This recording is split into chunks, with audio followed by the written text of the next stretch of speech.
Good morning, NewTech students that are enrolled in our pre-medical assisting program for the year 2020 to 2021. I am Dana Oswald, the instructor, and you may call me Nurse Oz, you can call me Mrs. Oswald, you can call me Dana, you could call me late for dinner, I'd answer to that. We're just going to talk a little bit about our orientation here at NewTech. Since we weren't able to actually have an orientation, we are doing this online orientation due to the COVID-19 quarantine process. So we're going to get started. So I have a lot of information to go over on this. If you have any questions, if you could just send me an email at dana@spokaneschools.org, that would be really great. Your parents can watch this. It doesn't have to be just you. The student watching this, I encourage everybody to be on board, so that way there's no confusion or questions down the line. So we'll get started. All right, so you should have been able to see my syllabus on the NewTech website. So I do have an updated one on Google Forms. So here's the link to that. This also has all of the codes for Google Classroom and Google and the Remind app updated in this as well. So just so you know, you can reference that if you need to. So the first thing that we're going to talk about is safety. So safety is a priority. I want everybody to be safe. I don't want to have anybody injured. The likelihood of that happening is super, super slim, but I just want to make sure that this is a priority, okay?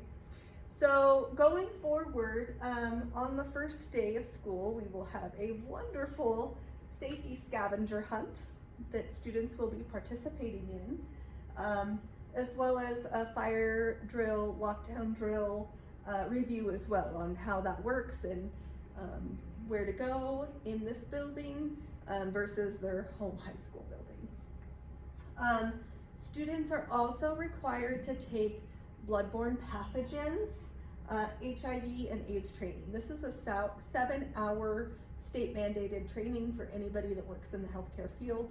And students can also get dual credit for this by taking this through SFCC and SCC here in Spokane. Students are also required to take BLS, or basic life support, aka CPR, and first aid training. I am an instructor for that, so that we will be taking that here in class. It doesn't cost the students anything to do, so it's completely free, yay! And the students that I taught this last year had a really great time learning about CPR, and I've actually had several students tell me that they had to do CPR on somebody. I've had 2 students say that because of my training, they were able to save a life. So that's great. We love hearing those things. Students are not allowed to perform a skill with the use of sharps or other possibly dangerous situational skills unless they've been given a proper demonstration by myself. So if they're absent for the day, they need to notify me and let me know that they will be missing an important demonstration, and we will get them caught up as soon as we are able to. If they're going to be out for an extended amount of time or they're sick, that way they can be safe in the laboratory setting and safe with other students as well. Also, students demonstrating any unsafe behavior, horseplay, or other, or is not in your proper attire, such as wearing closed-toed shoes when we're handling sharps, or during labs, this will not be tolerated. So I just want to make sure that everybody is aware of that. Again, safety is a priority, and I want to make sure that everybody is safe. So moving on to safety. Vaccinations are a very important part of safety as well.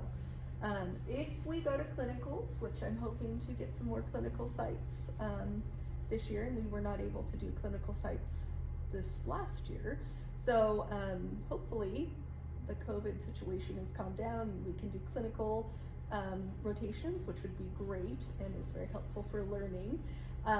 You will need to have these following vaccinations.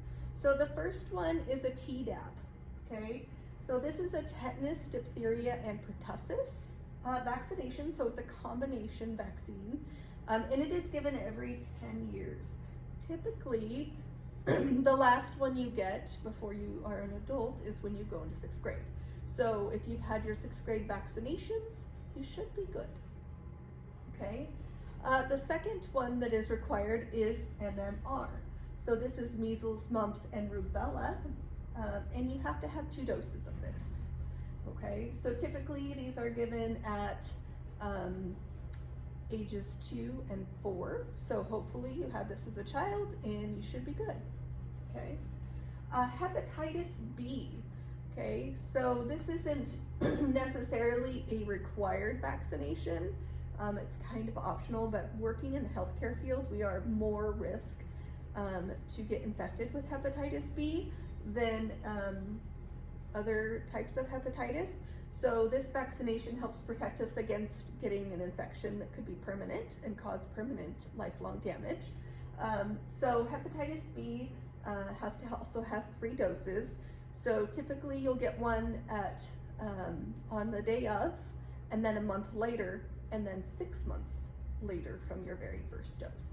That's typically how the hepatitis B vaccination works. So you can access your vaccine records on the state website or from your doctor's office. The last one isn't necessarily a vaccine, but it is called a TB test or a PPD skin test. And what this is an actual skin test that a nurse or a medical assistant injects under your forearm here, and the day of that you have it done, you have to come back within 48 to 72 hours to have it read by a nurse. So it's a 2-step process.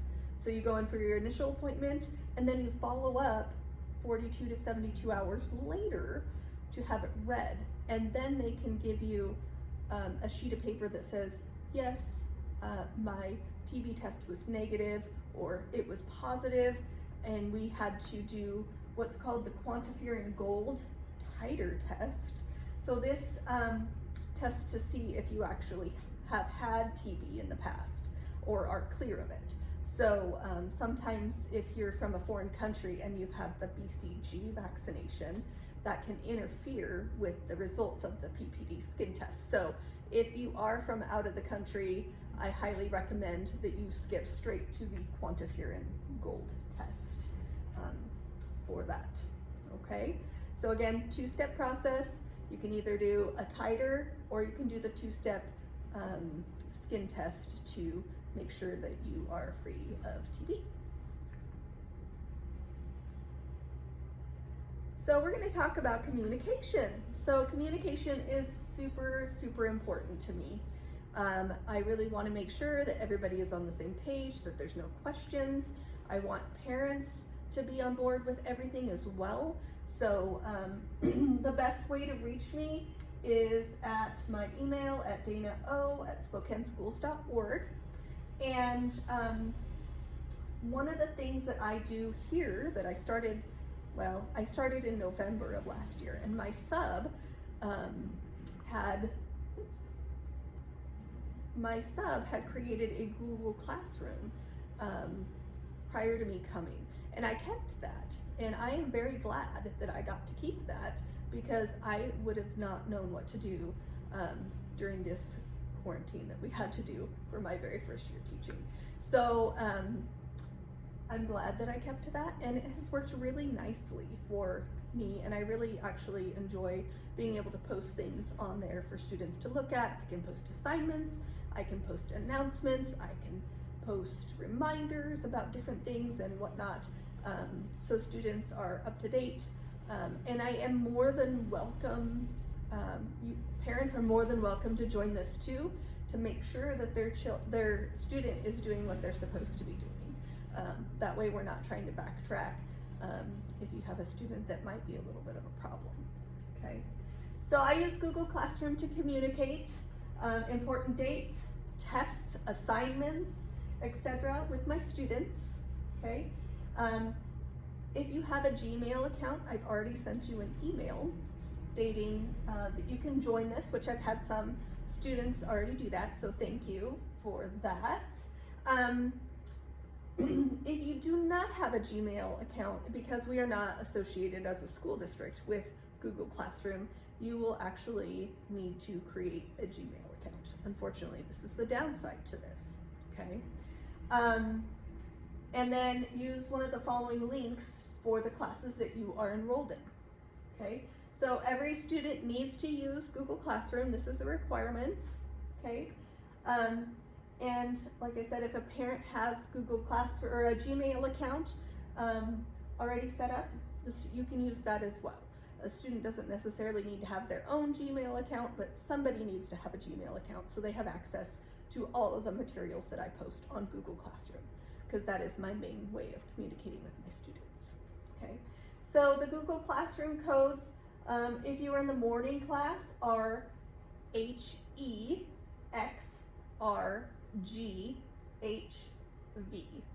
okay? And if you are in the PM class, the Google Classroom code is TQNIHMT.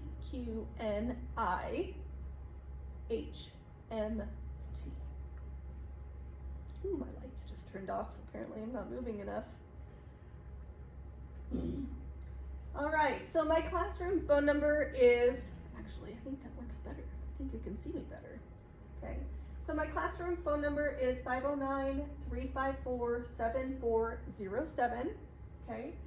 If we are here during classroom time, you can reach me during that time. I will only answer that during my lunch break, before class, or after class, just so you know, okay? You can also call me on Google Voice, which is, my phone number here is 509-724-0297, okay?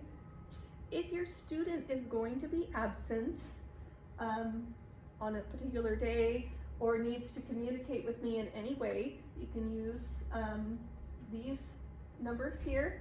I also use the Remind app for students to communicate with me via text message, because sometimes that's easier for students. So I highly recommend that everybody get the Remind app, and the Remind app codes are, for the AM class is 2K4HGF3, and then for the PM class it is C2AK7F.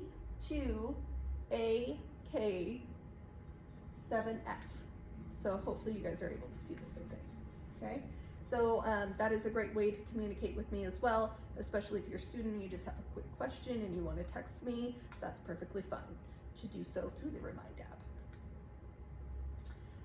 It is important to me that parents and students are on the same page, okay?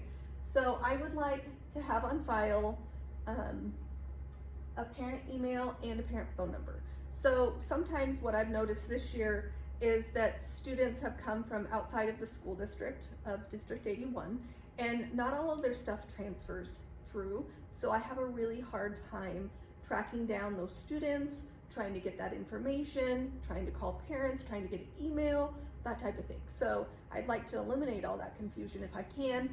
And one way I thought about doing this was having the student or a parent email me the following information to my dana@spokaneschools.org email. I need a student name, a student phone number if they have a cell phone number so I can reach them for emergencies, a student email that the student can best be reached at. It doesn't have to be the Gmail account that's set up, but whatever is their preferred email address. I also use this to send out CPR cards when we're all done with CPR, so this makes it extremely helpful if I have all of those things on file. Also, I would like to have parent names, parent phone numbers, and parent emails. That would make my life so much easier if I have all of that already in a database. All right, so class schedules.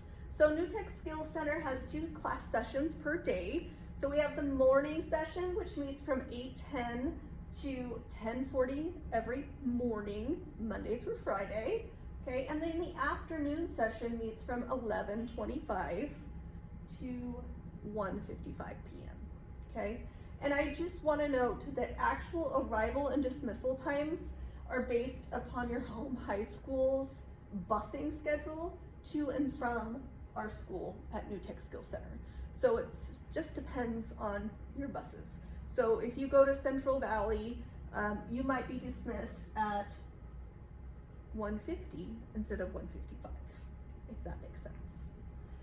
So one thing I had a problem with last year is that students left early, and I would really like to discourage that this year. So students who leave early without dismissal from the office or come to class late, other than their scheduled time, will be docked their punctuality points for the day. And we'll discuss that in just a minute. So moving on to our uniform. So our uniforms are seal blue for the pre-medical assisting program. And these are Dickie scrubs, okay? So these numbers here, you can go onto our website and look up these codes or these product numbers so you can order the right scrubs as well. So females, this is the female version and this is the male version. Okay, so our vendor for our scrubs or uniforms is the Spokane Uniform House. Okay, their address is here. Their phone number is 747-2851. Okay, you will purchase your uniforms directly from Spokane Uniform House. If for some reason you can't afford that, please contact me, and I will make sure that you get taken care of. Okay. They also have samples to try on there at the Uniform House, and they are open during this phase 2 COVID situation right now from 10 a.m. to 4 p.m. Monday through Friday only. And as of 6:15, this is their current hours. Okay. So please check your business hours before going in, as this may have changed since this was posted. So I just want to let you know, thank you for your understanding. I called them to make sure that this information that I'm providing you is accurate. So uniforms are to be worn Monday through Thursday here at NewTech Skills Center and are included in part of your daily grade. Okay, so Fridays are considered business casual, so you can wear your scrubs if you want to. You can wear other scrubs if you have other scrubs at home, not necessarily the seal blue ones. But I just want to make sure that you know what business casual means. So business casual is wearing a pair of trousers and a nice dress top, a clean pair of jeans that do not have any holes or rips in them, along with a nice top, so nice capri trousers or a skirt and heels. So here is some pictures of me, also with my animals photobombing me, of some dress outfits that I tried on this morning before this lovely video. I also have for males, this is a nice business casual look here for males. So khakis is a great way to wear business casual. You can wear jeans as long as there's no holes, okay, and no holey shirts or anything like that that are tattered. Here's more definitions of females wearing business casual. And then we have a medical provider of some sort here wearing business casual here in one picture, and then she's in scrubs in the other picture. So just so you know. I'm gonna go turn off the lights again so you can see me better, so hang tight.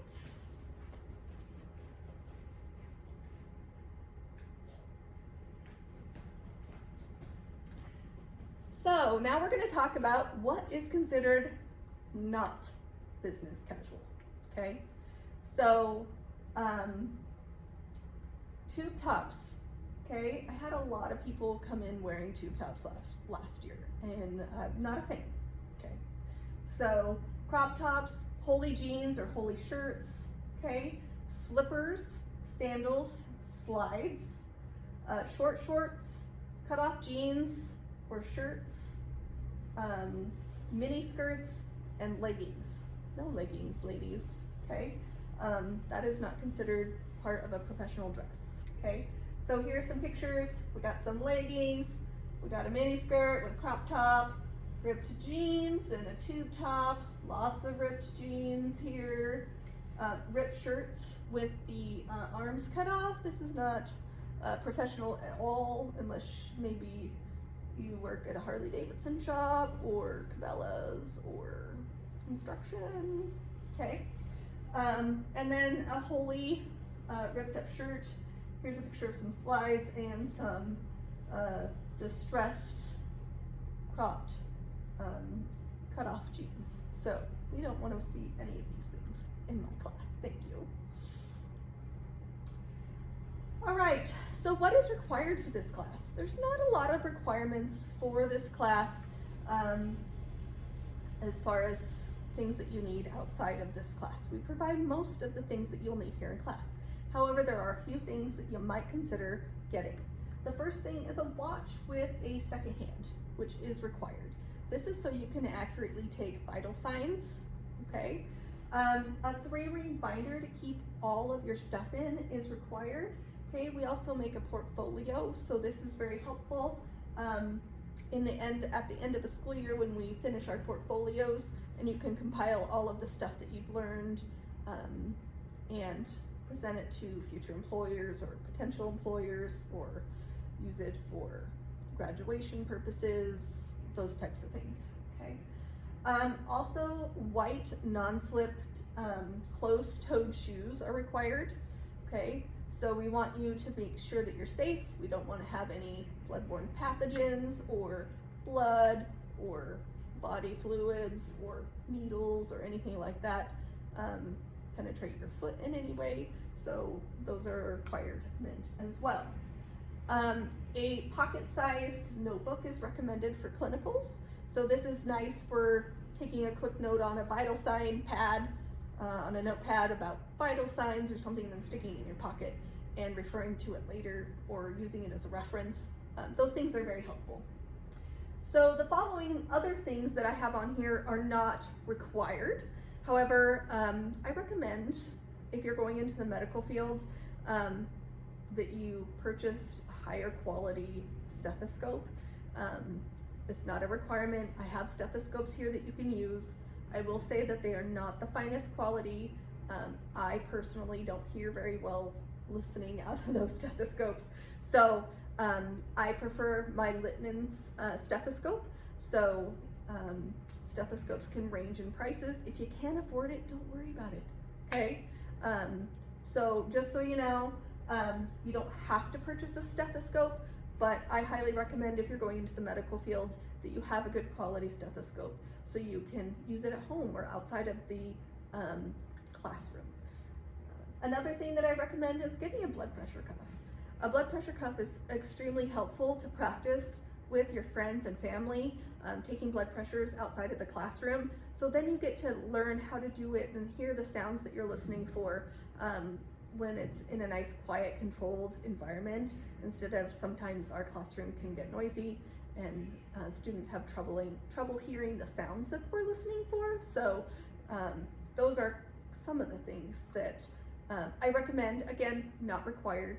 We have blood pressure cuffs here, we have stethoscopes here, but if you want to expand your skills and your knowledge, I highly recommend that you purchase a stethoscope and a blood pressure cuff if you are able to. So each student will be given a classroom ID to use, or a student ID, and that will be used to sign in and punch in and out daily on our tablet that we have at the front of our classroom right when you walk in, to let us know that you are here. So this tracks student hours. So students come in, they type in their password or their student ID, that clocks them in, they go have a seat, they go to class. At the end of the class, they clock out, and we're able to track their hours and how many hours that they're here in the classroom present. So that's super helpful. If a student needs to go use the restroom, they do have to clock out and then go to the restroom, come back in, and clock back in. So this is holding students accountable because we want them to have this kind of mimic a job, okay? So when you're at a job, you have to clock in and out, right? So this is kind of the same situation. We want them to kind of get in the habit of doing that, as that's what's required for most jobs these days. Also, laptops are assigned to each student in the classroom for research during class time. So this is used for completing assignments, doing vocabulary, research projects, those types of things. I have enough laptops for everybody here in my classroom at a time. So there should be no issue of students having to bring their own laptops or anything like that. Everybody has one here in the classroom, okay? Laptops do need to be put away at the end of every class in their proper place and plugged in. So the next student that comes along is able to use that laptop and not have a dead battery or have to try to figure out who didn't log themselves out in the first class or the last class of the day, okay? So, so all other equipment that we have, such as stethoscopes, blood pressure cuffs, gloves, gowns, masks, for procedures are all provided for students to use here in class. So books are limited.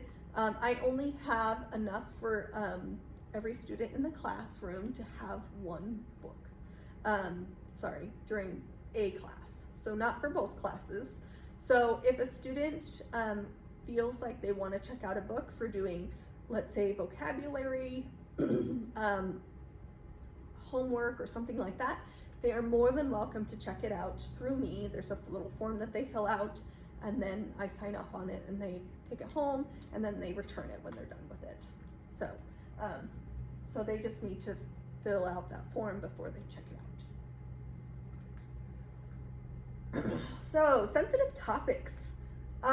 Since this is a career-based medical class, we will be discussing topics such as anatomy and physiology that are sensitive to some people. So this includes sexual health information. This is mainly so we can educate our patients that we work with in the clinical setting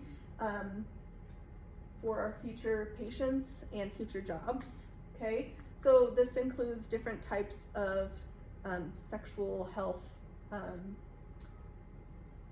topics such as abstinence, birth control options, contraception barriers, sexually transmitted diseases and treatment for those sexually transmitted diseases, pregnancy and reproductive health, okay? As well as how to assist a provider during like a pelvic exam, a female pelvic exam, or being a chaperone during a male prostate exam, or a hernia exam, or possibly a female pelvic exam, or working in a maternity type situation.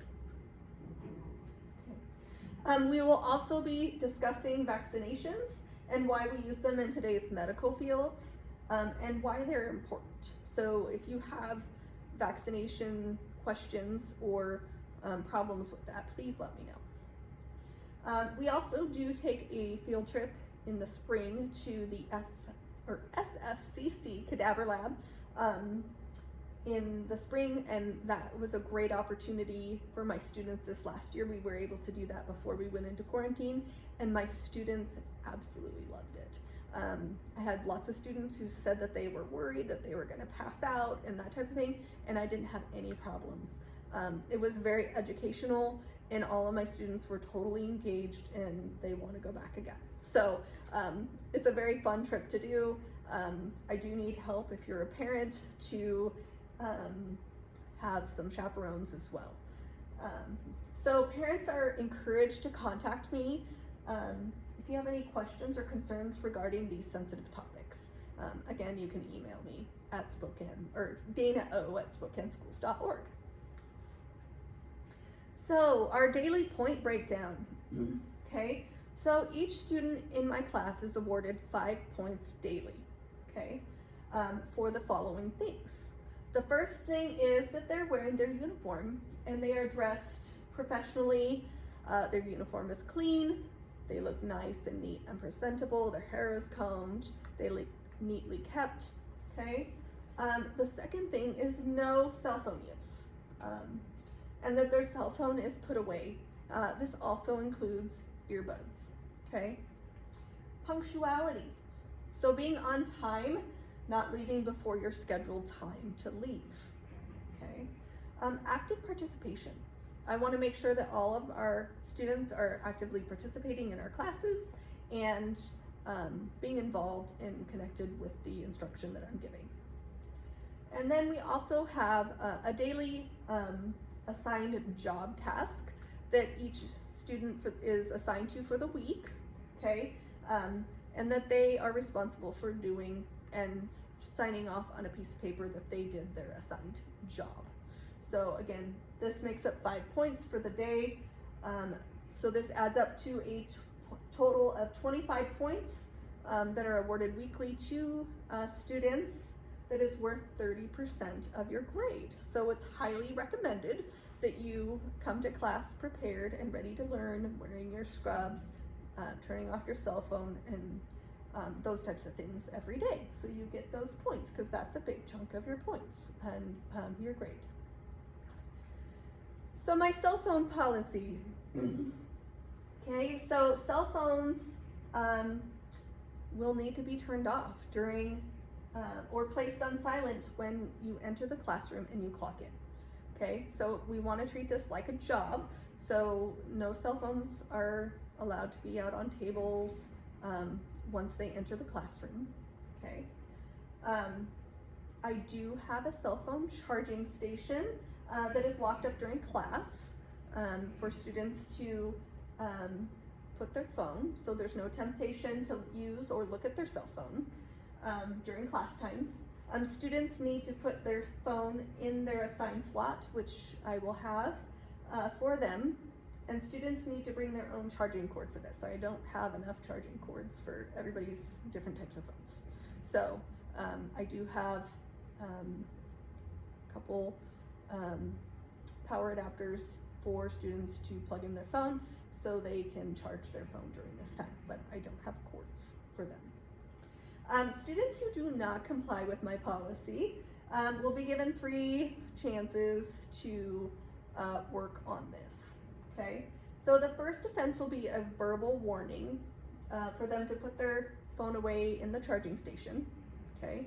If I catch them with it again, the second offense will result in me taking the phone away for the rest of the period, okay?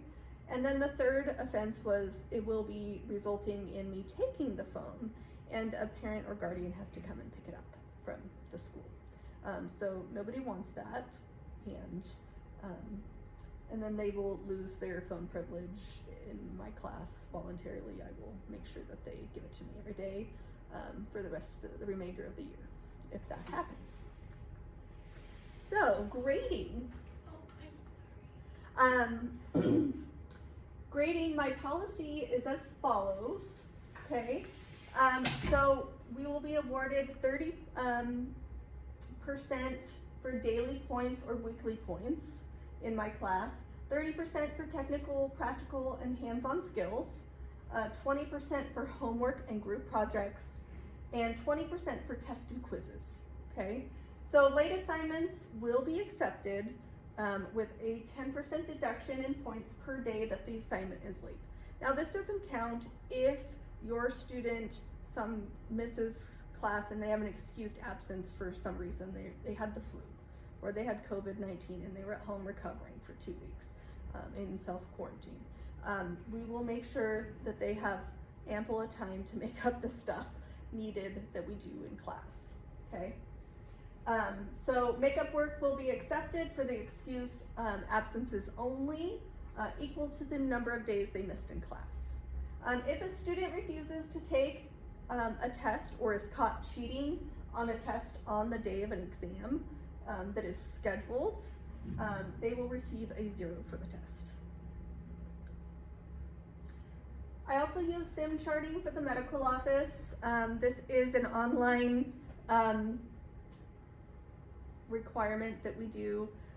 It kind of just is a simulation of using a medical office or an electronic medical record program that students get to practice with scheduling appointments, entering vital signs, printing out vaccinations, those types of things that students are able to do in the classroom. So this is no cost to you, the school pays for this. I had quite a few students last year who decided not to participate in this, and they didn't tell me till the end that they didn't sign up for it. So I want to make sure that this doesn't happen this year, and it really negatively impacted their grade because this is part of participation and that 30% of technical skills portion of the student's grade. So to access sim charting, you can go to evolveelsevier.com to set up an account.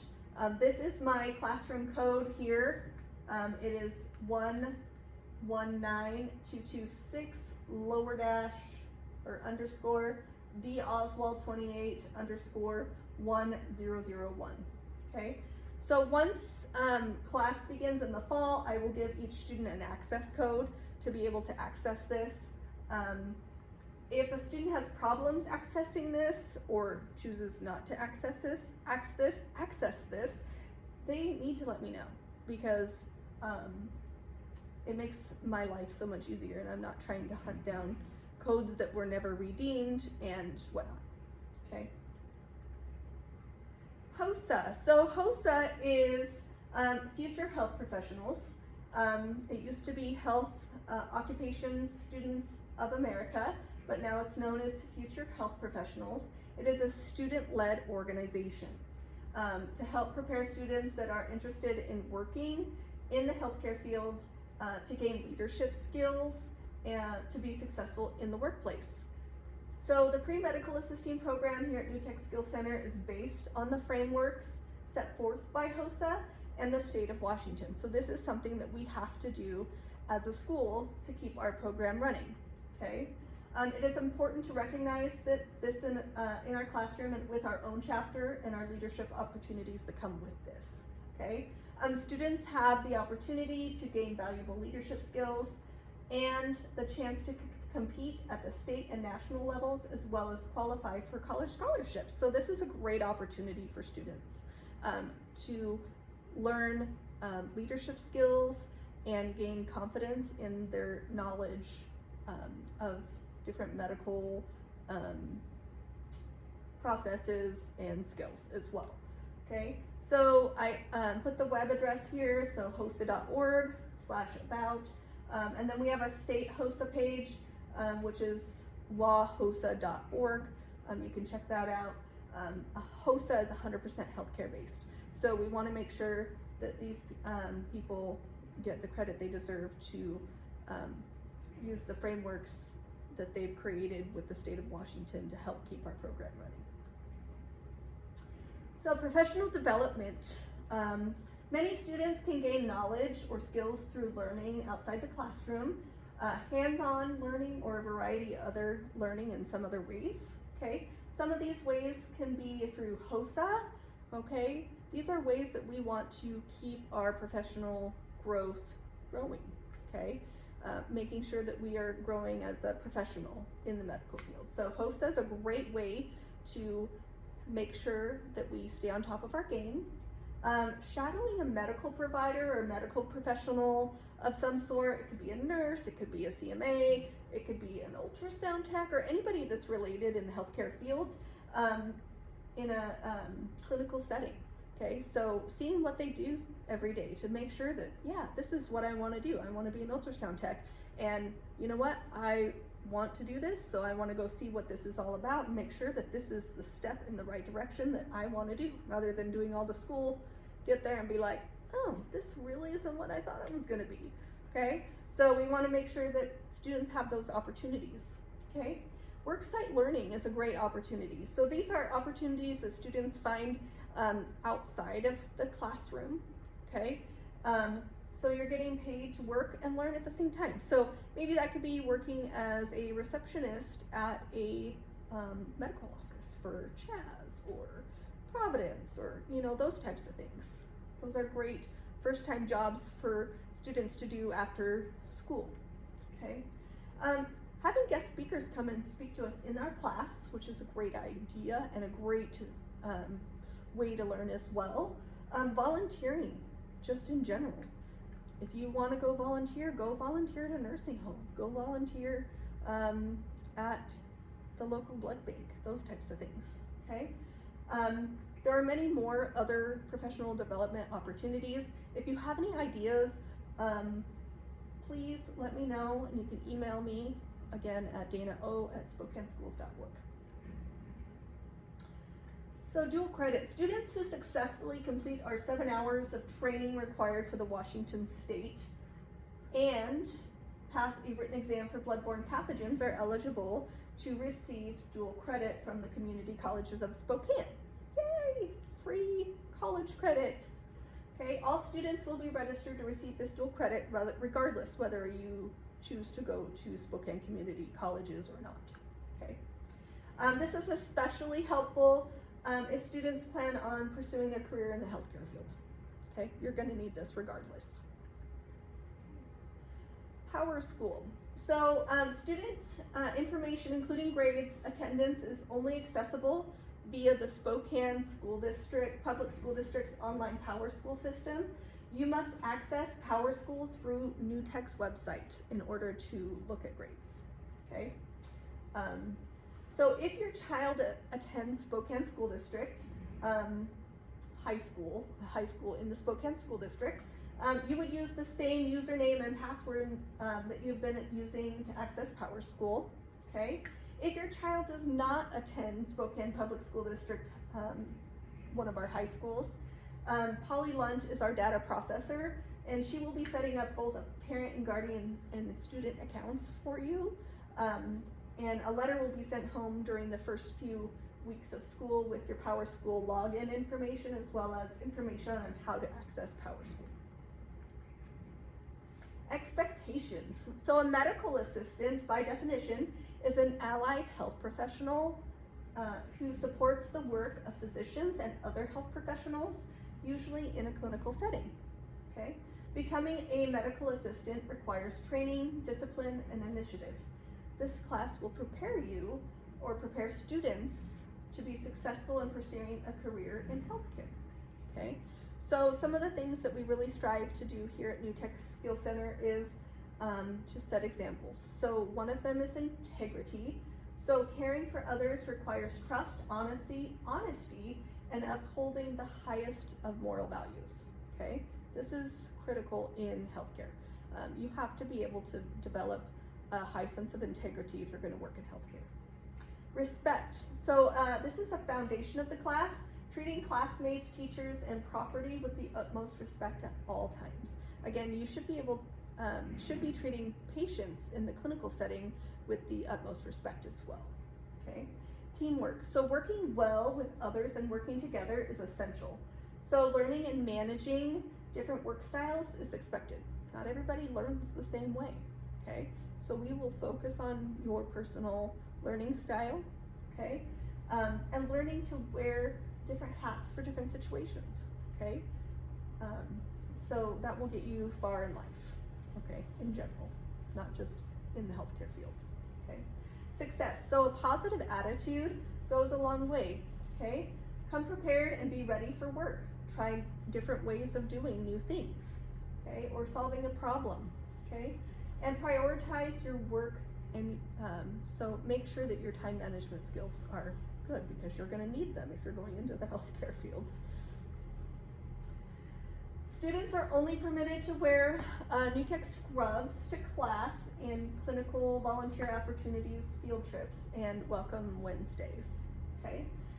Students will be required to wear closed-toed, non-absorbent professional shoes to class and clinicals, preferably in the color white. Comfortable clothing will be required during CPR training. CPR e-cards are free and are given to students upon successful completion of the medical assisting program. And hair is required to be pulled back if it is longer than shoulder length. So currently my hair is longer than shoulder length. So if I was going to a clinical work site or I was doing CPR training, I would have this pulled back into a ponytail, okay? Or a braid or something of that nature that would look nice, okay? So if it's longer than shoulder length, it needs to be kept neat during labs and clinicals and volunteer opportunities. Hall passes are required for any breaks during class time. So one student at a time may go to the restroom or take a break, okay? Breaks are not to be requested during lecture times or presentations. Students must ask me for permission to go to the restroom and not leave without me knowing, okay? And they need to take the hall pass with them. If for some reason they need to run out to their car, it's required to wear a safety vest if they need to go into the parking lot during class time, okay? I also recommend that you refer to the NewTech expectations and policies. So this is the student handbook, okay? I tried to find a link for this, but I was unable to. So students are expected to review and follow the school rules, procedures, and processes outlined in the student handbook, all right? We will make sure that you have that available to you at least on the first day of class. So objectives of the medical assisting program are, so introducing the student to a career in the healthcare setting by learning the terminology used, the basic skills of medical assisting and professionalism in a medical setting, as well as skills needed to enter the medical workforce, okay? Students will be able to apply administrative and clinical skills to real-world situations. Students will become BLS and CPR certified through the American Heart Association, which I am yours truly instructor, and will also receive the required 7 hours of HIV/AIDS training / bloodborne pathogens training in accordance with the Department of Health class here at NewTech Skills Center. Students will also identify cultural and socioeconomic factors that affect wellness. So the poor and needy versus the wealthy, okay? Or different cultures versus your average white Joe versus somebody that could be from Saudi Arabia, or those types of things. Students will have knowledge to basic anatomy and physiology, normal functions of body systems, common disorders and diseases, and their treatments. So keys to success. So a strong work ethic is highly recommended. Okay, staying focused and on task. Great time management skills, meeting deadlines, and working diligently. Okay, be present and come to class regularly and have fun. I want you guys to learn something. I want to see you guys grow. I don't want it to be totally boring and blah blah all of the time. Okay. So we have a couple volunteer activities every year here at NewTech, and there could be more than this. Just depends on the school year. Okay. So each class, both the AM and PM, needs a class representative to represent our class, our MA program here at NewTech Skills Center for the ASB. Each class also, both AM and PM, needs a program ambassador to help with tours from visiting schools during Welcome Wednesdays. So this is just kind of showing visitors around and what we might be doing for the day, showing them different equipment or cool fun facts. Okay. Each class also needs a HOSA representative for the NewTech HOSA chapter. I am your advisor for this, so if you are interested in any of those opportunities, please see me, okay? Also, within the NewTech HOSA chapter, there are opportunities to volunteer or leadership opportunities for positions in our HOSA chapter, including president, vice president, secretary, and treasurer. Each winter and spring, we do a community outreach health fair over at Regal Elementary, and it's required for our program to do an outreach every year, okay?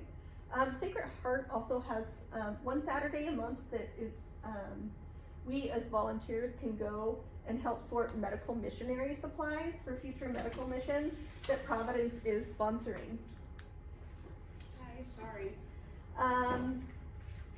So Vitalent Blood Center comes to NewTech Skills Center campus 3 times a year, so fall, winter, and spring, for a blood drive. We are the primary volunteers for the blood drive, so it is up to our class to make sure that we get enough volunteers to donate blood for them to make it worthwhile to come to NewTech. So as pre-medical assisting, we are in charge of hanging up posters to recruit donors and pass out flyers. Pre-medical assisting will also go to each program in the morning and in the afternoon, looking for people who are willing to donate and sign up for a time slot to donate. Pre-medical assisting also mans the blood drive or are the runners to get students who have signed up for a specific time who forget, or walk students back to class if need be, okay, after donating. Pre-medical assisting also helps at the post-donor canteen to help restock it and make sure donors are getting the goodies after their donation. So other opportunities we have are, do you have a family member that works in the medical field that might be interested in coming and talking to our class about a certain topic or career? So let's say your dad is a doctor and you want him to come and talk to us about what it's like being a doctor. That would be a great opportunity for students to get to learn out in the classroom, or kind of switch it up a little bit, okay? If you have a clinical site in mind and you have a point of contact, please let me know. That makes it extremely helpful in getting people set up for clinical sites in the spring when needed. If there are any other great learning opportunities you might have to offer our program, please let me know right away, so I might be able to get the wheel turning, because that kind of takes a little bit of time to get that set up, to make that opportunity happen for you and your other students. So this is the last page. Yay, I've only almost made it. This is a long lecture and I'm so sorry. It's a lot of information. If you have any questions regarding any of the information that I've covered or need clarification in any way, please email me at danao@spokaneschools.org, okay? In my class, there are no dumb questions, okay? So don't be embarrassed if you need to ask me a question, but you're afraid to do it. If you want to come ask me privately and not in front of the class, that's perfectly fine. The only dumb question, in my opinion, is the one that didn't get asked, okay? I would rather have you ask a question than not ask at all and leave you hanging. So I would really appreciate if you just ask me. It's okay, I don't bite. I'm very approachable, I think. So, just so you know, okay? So I want to see all of my students succeed and grow, okay? I want you to be successful in this class, okay? And your life, okay? This is the stepping stones and the building blocks for a career in the medical field.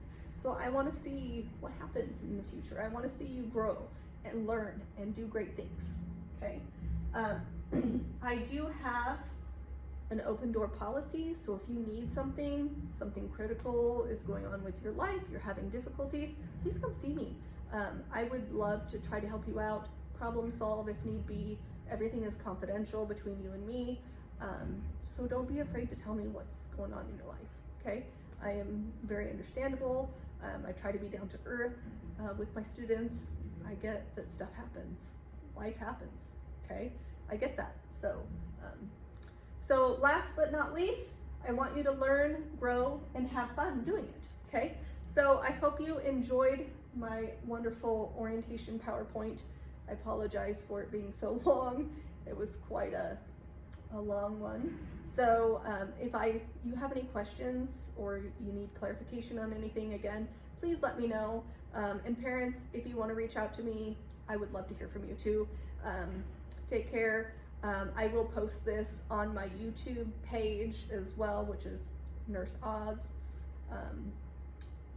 at YouTube. So, and I also will post that link on Google Classroom once I send you guys an email regarding this.